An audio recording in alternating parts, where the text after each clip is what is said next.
Hi! నేనండి మీ గోదావరి పిల్లని. మొత్తానికి మార్కెట్‌లోకి వాక్కాయలైతే వచ్చేసాయండి.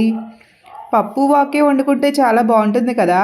అందుకే వాక్కాయలో ఉన్న పిక్కలవి తీసేసానండి. ఈ పిక్కలవి తీయాలంటే పెద్ద టార్గెట్ అండి బాబు నాకు. ఒక్కొక్కదాన్ని తీయాలంటే కొంచెం బోరింగ్ కూడా. తర్వాత పప్పునైతే నానబెట్టుకున్నానండి నీళ్ళు వేసి.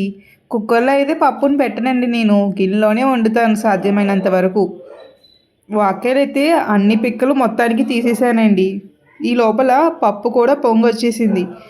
పొంగొచ్చినప్పుడు ఇలా 3 డ్రాప్స్ ఆయిల్ వేసి, ఇంకా 4 వెల్లుల్లిపాయలు వేస్తే పప్పు త్వరగా ఉడుకుతదండి. పప్పైతే శుభ్రంగా ఉడికిపోయిందండి.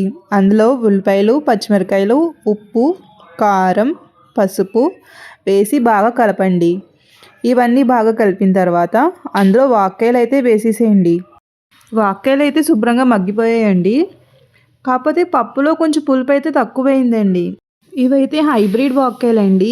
అందువల్లే పులుపైతే తక్కువగా ఉంది. అదే నాటు వాక్కాయలైతే మీకు చిన్నగా ఉంటాయి.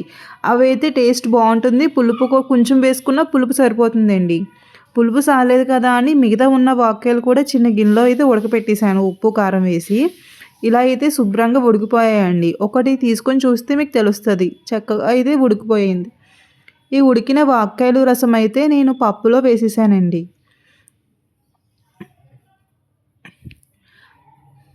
పప్పులో వేసేసిన తర్వాత సిమ్‌లో పెట్టి ఒక 2 మినిట్స్ అయితే ఉడికించాను దాన్ని. ఆ తర్వాత తాలింపు అయితే వేసేసానండి. ఎండుమిరకాయలు, వెల్లుల్లిపాయలు వేసాను. కాసేపు దాన్ని మగ్గనిచ్చిన తర్వాత పోపైతే వేసేసేయండి. మినపప్పు, జీలకర్ర, ఆవాలు వేసేయండి. తర్వాత కరివేపాకు అయితే వేసేయండి. కరివేపాకు చిటపటలాడిన తర్వాత ఉల్లిపాయలైతే కొంచెం ఎక్కువే వేసుకోండి. నేనైతే ఇక్కడ 2 ఉల్లిపాయలు మీడియం సైజ్‌వి వేసేసాను సన్నంగా తరుక్కొని. కొంచెం నెయ్యి అయితే వేయండి. ఫ్లేవర్ చాలా బాగుంటుంది. అంతేనండి. ఆ పోపేమో పప్పులో వేసేయండి. ఆ క్లిప్ అయితే మిస్ అయింది నాకు. కొంచెం నీళ్ళైతే వేసుకోండి. మరీ చిక్కగా అయితే తినలేం కదా! మీకు చిక్కగా ఇష్టం ఉంటే నీళ్ళకి స్కిప్ చేయండి.